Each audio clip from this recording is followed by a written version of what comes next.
want to bring in Tristan Leavitt now. He's the president of Empower Oversight, and he's all over all of this. As always, Tristan, good to have you back with us. Always good to be with you, Vince. This is a big one. All of a sudden now the CIA is playing a role in protecting the Bidens. What do we know?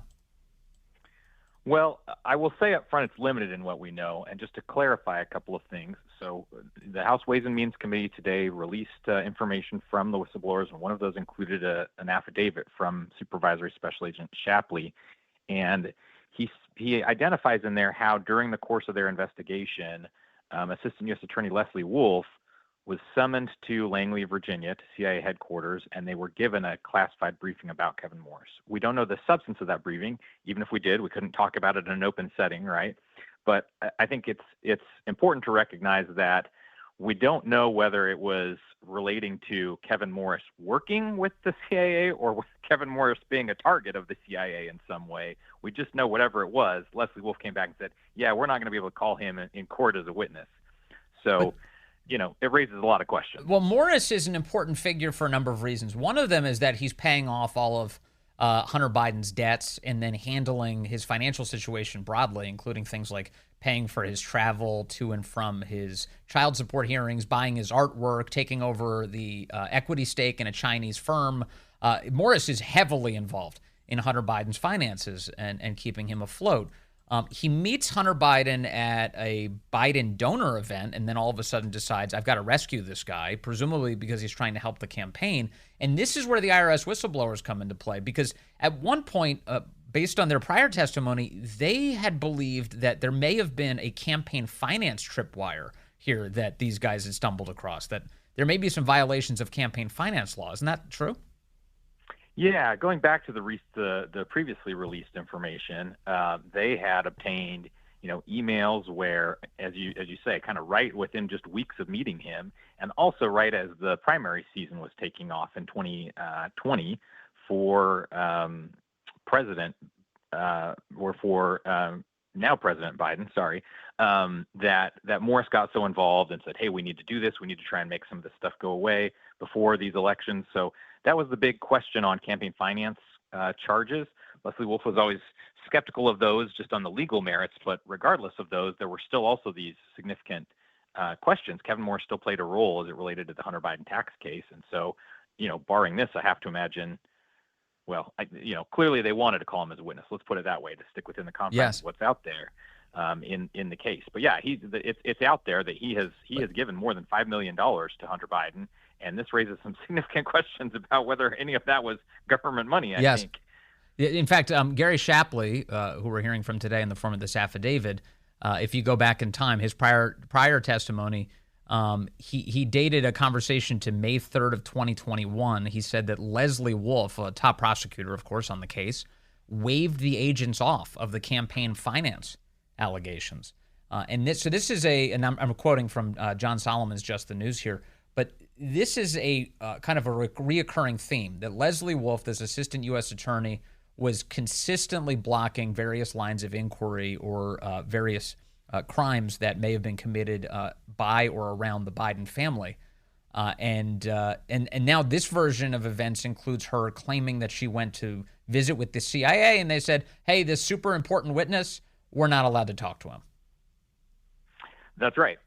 And again, it raises more questions than it answers, frankly, because, again, you have to wonder what's behind the CIA, what information they shared with AUSA Wolf. And it was also somebody from DOJ's tax division. There were two of them that went over there. And then, of course, because Gary Shapley and Joe Ziegler, working the case, that's the sort of information they needed to know. And consistent with all their other testimony in the past saying, hey, we were cut out of the loop. We were not able to pursue not just leads, but we were not able to pursue information that was out there.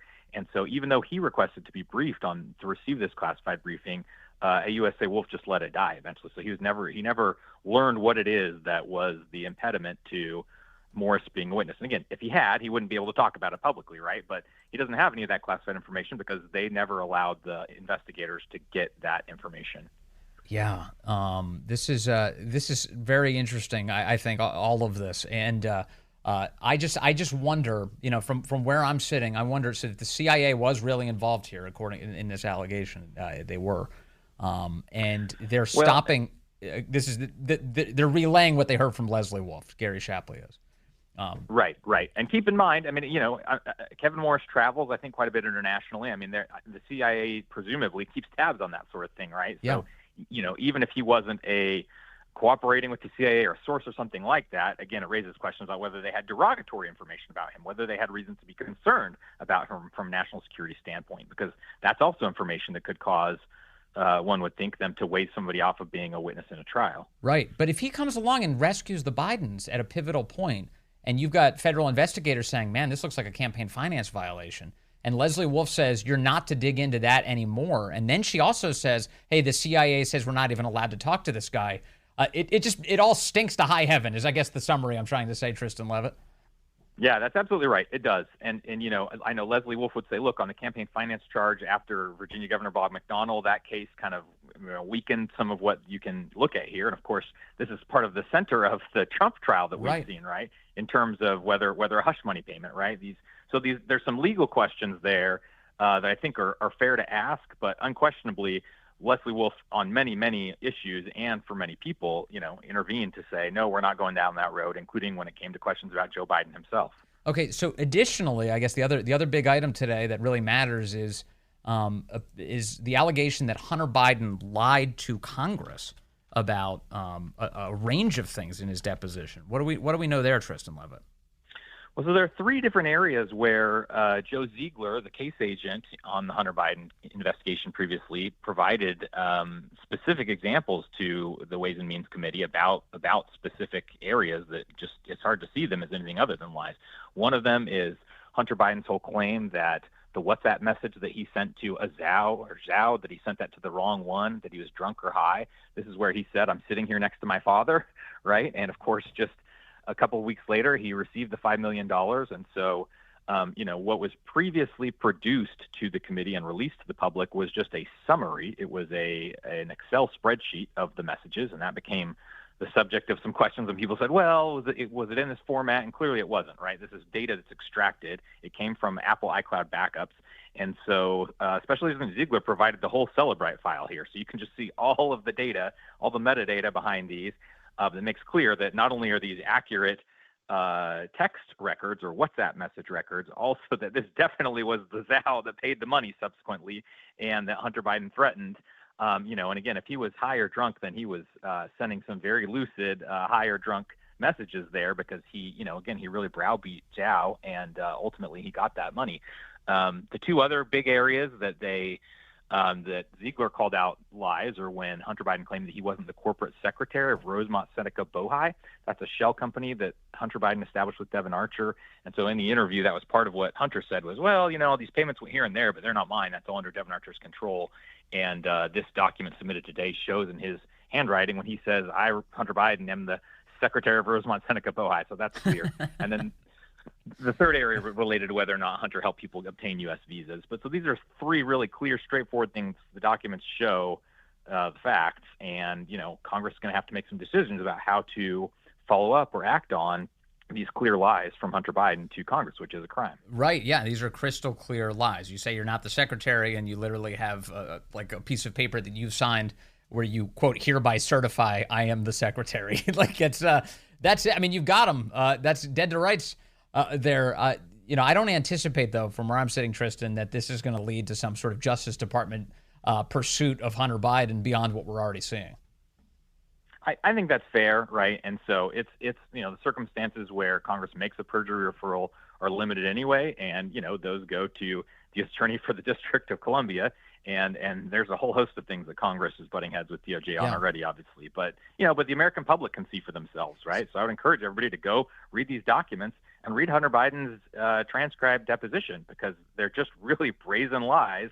And I don't know if he thought no one had any further documentation, or how he didn't think that this might be substantiated or come back to bite him. But clearly the truth is there in the documents. So just if I can return for one moment to Assistant U.S. Attorney Leslie Wolf. She has since left the federal government, right? She no longer works in the Justice Department. Yeah, that's correct. And so that I don't know what she's up to these days, but why haven't we heard from her more since then? I remember in her congressional testimony last year, she basically said, sorry, I can't answer any of the questions you're interested in. Why is that? Well, at the time, she was claiming both kind of a deliberative process privilege, and these matters obviously are the subjects of prosecution. Since leaving, you see these from time to time. In fact, when even the Trump administration was saying after people had left, well, we're still bound by this, and the Biden administration had to make a decision about whether or not to keep that privilege or waive that privilege. But it's really up to Congress to follow up on that. But the Justice Department would assert the same privileges even though she's gone. And this actually happened, now that I think about it, with a different FBI witness, where still, even though he's out of government, still he was given instructions by the government about what he could and couldn't talk about. But Congress can fight that. I suspect they're just trying to find the right battles and pick those battles.